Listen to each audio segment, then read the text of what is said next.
If you want to elevate your genealogy, you have to learn how to make sense of the census. And that's what we're going to do today. Eventually, we're going to cover all 17 censuses, but we're going to jump into the 1790 census today, the US Federal Census of 1790. All right, welcome to the channel. My name is Franklin, and this is the Family History Foundation, where we endeavor to make family history a household word. And head on over to familyhistoryfoundation.com. We got all the articles. We have a companion article that covers all of the censuses from tip to toe, 1790 to 1950, and you can gather all the information there. Go back and forth. But anyway, thanks for locking in. Like and subscribe while you're here, while we're thinking about it. But okay, let's dive in right now. And as you can see, we are on Ancestry.com, and thank you very much for watching this. So we're starting here at the search bar here, and we're in the all collections search area. Now what we want to do, okay, I'm going to give you a few avenues to get into the 1790 federal census and a few sort of ideas around this. Again, you know, the first few censuses of the United States only had head of household on there. It wasn't really until 1850 that we got into all of the names. We could see the names of everyone that lived in a particular house, including the spouses and the children. And then as time moved on through, you know, 1860, 1870, 1880, those forms became ever more elaborate, including place of origin, of course, birthplace of parents, you know, individual parents, income. I mean, you know, like whether someone was in school, could read or write. There's a whole slew of different categories that have been added all the way up until 1950. So what we want to do, though, eventually we'll get to all those. We want to focus on the 1790 census. So for those that have ancestors going back that far, right, this might be a very nifty tool for you. So let's kind of get at how to get there in the first place. Of course, again, you can use the general search, all collections. Of course, you can refine this by just going straight into the census and voter list section here. If we do that, we'll end up here, right? And you can just search census and voter list, or again, you can use the card catalog to jump in. And this sometimes is a little bit of a better option, okay? And I'll show you why in a sec. But let's go back to all collections just to start seeing how Ancestry responds to this. Now, Ancestry, again, is a great platform. It's the premier platform to me because not only can you search all of the records, and, you know, by the way, you have Family Search, which is another ultimate, very, very powerful search tool, genealogy site. But basically, Ancestry is pulling all their records and then aggregating it here. But the power, of course, with Ancestry.com is that you have the DNA tests, and then you can build really, really in-depth family trees. And so you can link all these records. So let's just jump in and search, okay? I'm going to just not do a random search. I'm going to search for someone who I know is in the 1790 census, just to give you an idea. Okay, so here we go. We're going to pull up this record. Oh, we got to hit search, don't we? And it's going to pull up the name of an ancestor here, and there he is. Okay, now it's going to say all results, right? But it says, and see, this is the kind of cool thing about Ancestry is when you do this, it's going to give all results for this person's name, including all the variables you put in here. Very, very broad, right? But it's going to, again, give you it's going to give you more suggestions. But if this person already is you already have the record in there, it'll show you. So maybe you're researching and you didn't realize that.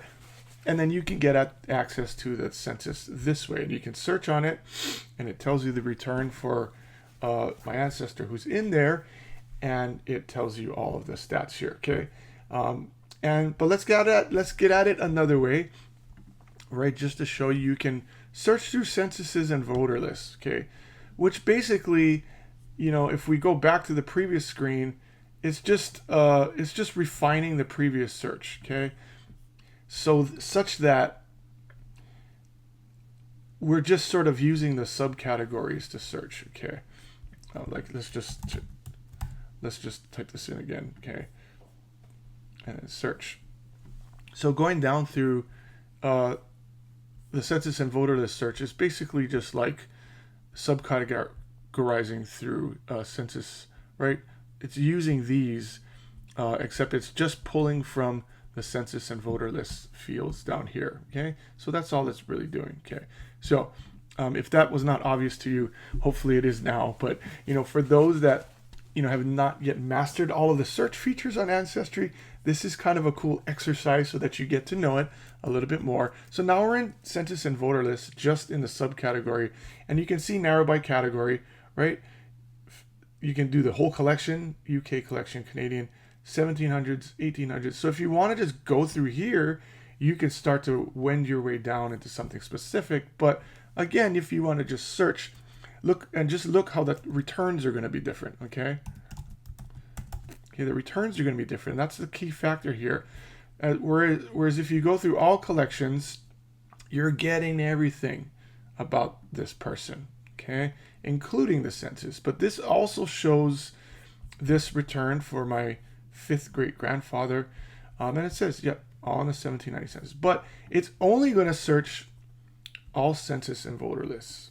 Okay, that's what your returns are. So look at the returns here, much smaller, because it's a narrow focused search. There's 1830s and 1840s on here.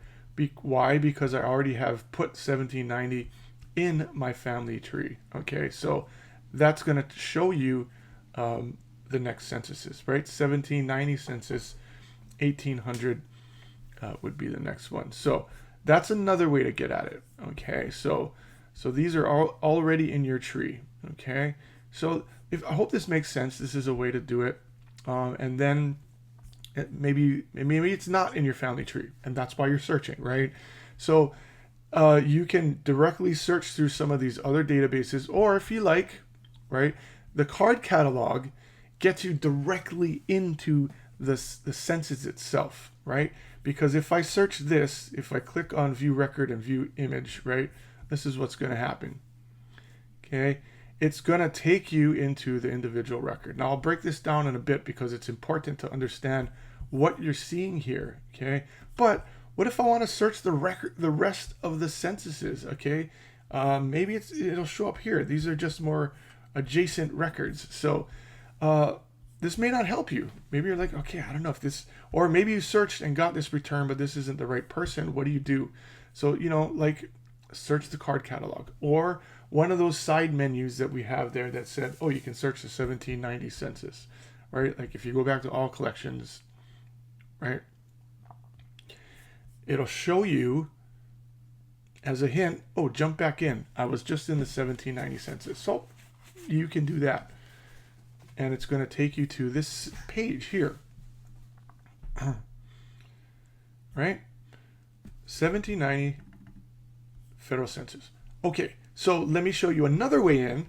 And this is important because Ancestry has different avenues to different databases, and it's confusing sometimes to people, and it takes you a while to understand how to navigate this system here. It took me a long time, okay, but I've been on Ancestry for quite a few years. So again, just kind of bookmark what this looks like. So if you want to find it, maybe it's not on your all collections or your census and voter list returns, go to the card catalog. I always like, preach going to the card catalog, and you can type keywords or title. I would just venture to say, let's just type 1790 in there. That's all you need to do. Oh, there it is. Okay. There's a lot of other 1790 things here, but US Federal Census. Let's check up. Let's click on that. And miraculously or unmiraculously, we're back at the same page we were just at a few seconds ago. Okay, so I hope that's making sense here. So let's do a search. And so all your returns are only going to be Federal Census returns. So let's just put in my person and search. Now, if you're searching for an ancestor who you believe is in the 1790 census, several things have to be true. One is that they would have had to have been a head of household on the 1790 census, which also necessarily implies that they were of age and had sort of been out on their own, right? So if they were still a dependent, maybe if they were born in 1760, maybe they were on the 1790 census, because, you know, by 30, were they a head of household? You have to ask yourself these questions, right? My ancestor was born in 1740-ish, right? So it's like, yeah, chances are that person is going to be on the 1790 census. Born in 1780, probably not, right? So they would be on this census, but they would not be listed as a head of household. So you would not be able to search for that person's name. This is where it gets tricky, right? All the way up until the early 1800s to 1850, because people were only listed. And I'm going to show you what that means. So these are the returns. Great. So there's not a lot of people there, okay? So let's view record. Now, if you look at this here, this is interesting because you can, of course, browse the record itself, which we'll do in a sec. But if you just browse the record, you don't really, it's hard to discern if you're not accustomed to looking at these old censuses, because look at the columns here. You're not going to see what you're really, you're not deciphering what you're looking at here. So Ancestry is neat because it breaks down the categories of these censuses, all of the categories that they're enumerating, right? And I say this because, my story is that in 2000, I participated in the 2000 census, and it was really amazing because, I had my career, my job going, and I did it on the side just because I wanted to participate as a family historian in this crucial event. And I'm so glad I did. It was an amazing experience. If you guys want to know more, drop a comment below. But basically, I was an enumerator, and then because I was super skilled at what I did, sorry, not tooting my own horn, sorry, but they hired me to follow up with the real tough cases. So people that, other enumerators got their, faces slammed with doors, and people, literally had other enumerators that I worked with, had people yelling at them and sicking their dogs on them, all kinds of stuff. But they sent me back there to follow up, and I had like a 90-something% success rate with follow-ups. I was absolutely tenacious, like I am. I'm the source hound, I get on these records and I do not give up until I've found my resource. So the 2000 census was an amazing experience. So sorry, a little sidetrack there. But you want to look at these categories here because this is crucial, right? Because there may be, you may be looking for a John Smith, okay, and you go on and you search the 1790 census, there may be 100 returns. How do you know which one is yours?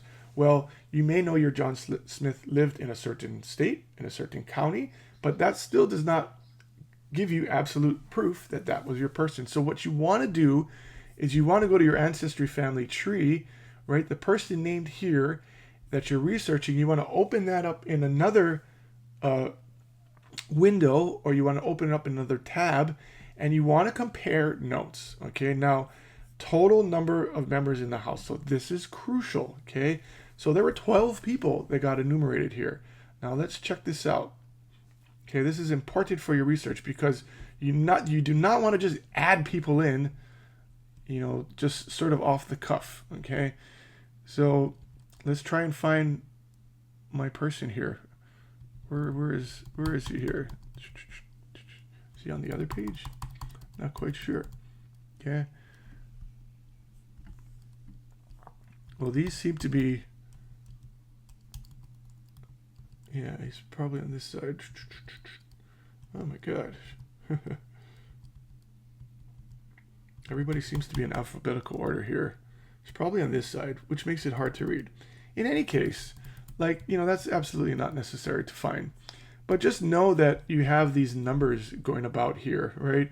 And so you may not, if you just look at this image, if you can't correlate these categories, what these numbers mean, right? And this, if you look closely here, this says brought forward, which means the totals are being brought forward from the previous page.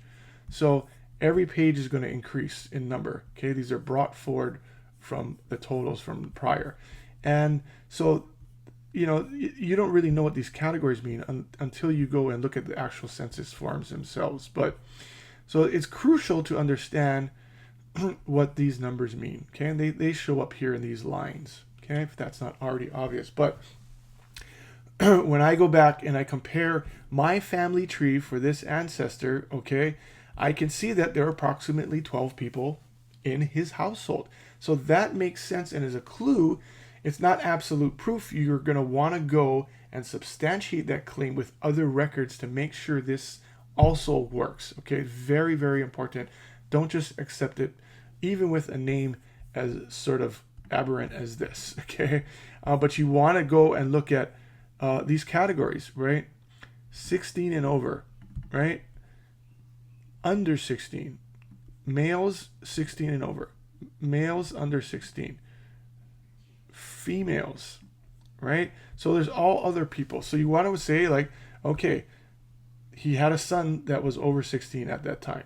If you track that down to the family tree, you're going to look at all the sons and daughters, all the children of this ancestor, and say that, okay, there was a son who was born in the year, which would make him over 16 in 1790, right? And 5 children under 16, males, 5 sons. So again, you're going to just want to corroborate this, and that's how you're going to sort of make sense of this. So this is super, super important, okay? And I always recommend opening these in other tabs because, once you do this and you want to go back, you're kind of stuck. So, if you go back to the card catalog, or you can just hit back, but that's super inconvenient, okay? So let's go 1790, and let's get in here real quick, okay? So, again, if you find a record, just hit Option and space, basically. Okay, so let's get our guy. Actually, let's just search for 1790. Let's see what we can find for John Smith. So we can do a little bit of searching for you, okay? But the categories are super. Okay, all right, here we go. Look at that. Okay, so we have 768 records. That's it.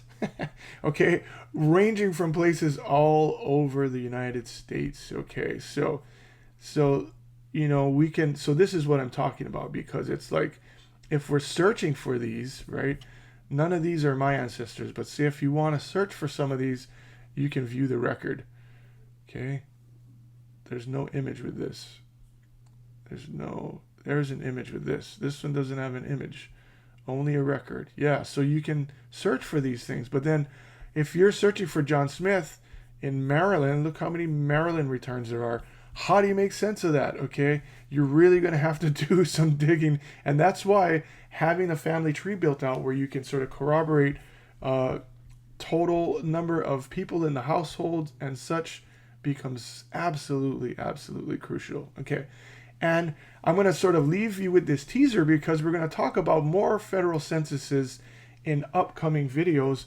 But if you go head on over to Family History Foundation, the link to the article is at the in the description, and you can go and read it. You can research all and understand all 17 federal censuses from 1790 to 1950, which is the last one we have. But I also have a link and some example forms to this, which Ancestry is cool because they've created these forms, and you can get an idea of what the forms looked like and what they were asking all the way down until 1950. So for example, really quickly, let's just look at this. Okay, and of course I have to say this because it should be obvious, but if it's not, I have to say this anyway. This is a reproduction of the form to replicate it. Okay, it's not the exact form. Okay, you can get copies of blank forms, and I'll show you how to do that. But this might help you in your research because this is what an enumerator would be looking at. Okay, so it's just the heads of households. So the names that are listed in the columns that I showed you in the previous images and on the returns for the records, only the names of heads of families, okay, which would only be a male. So again, if you're looking at people who are children or spouses, then this is where they would be, right? And if it was a free, if it was like a a spouse, they would be in this category. Okay, so that's how you're sort of going to decipher this, and you're going to look at the number of children, and then you're going to go back, and then you're going to corroborate this, and that's how you're going to do your research. Okay, this is the 1790 census. How many of you out there have an ancestor on the 1790 census? Comment below. I want to hear. This is a rare deal, something to be proud of. And if not, hey, keep researching. Maybe your ancestor is out there, right? And if your ancestors came into the United States post 1790, hey, that's great too. As long as you can learn and dig into the census and keep your family history going. This is what makes the Family History Foundation amazing, and family history amazing, because we're here to research and uncover our family stories, right? Genealogy, these are the dates and names, but we want the stories. And this is the most valuable and crucial part of the journey, because, right, if you say you landed your ancestor on the 1790 census, what do you have? You have a date. Yes, but more than that, you have a story. They were somewhere. They had children living in a certain region, and now you have to go dig up the story to find out whether or not you can corroborate that ancestor. And that's what makes family history so, so powerful. Okay, well, thank you for watching. This has been our dive into the 1790 census. If you want more, comment below. I'm always happy to entertain suggestions and, do a deeper dive, go in a different direction. I'm so, so happy that you guys tuned in. And thank you. Head on over to familyhistoryfoundation.com. We got a lot more videos down below. Keep on watching. Share this worldwide to make someone's life better that's into genealogy. Maybe you have that family member out there that's like, man, I'm not sure. Link them the videos. Send them over to Family History Foundation. Love you guys so, so much. Thank you. I appreciate you watching, and I appreciate your support. And I appreciate, let's endeavor, as I say, to make family history a household word.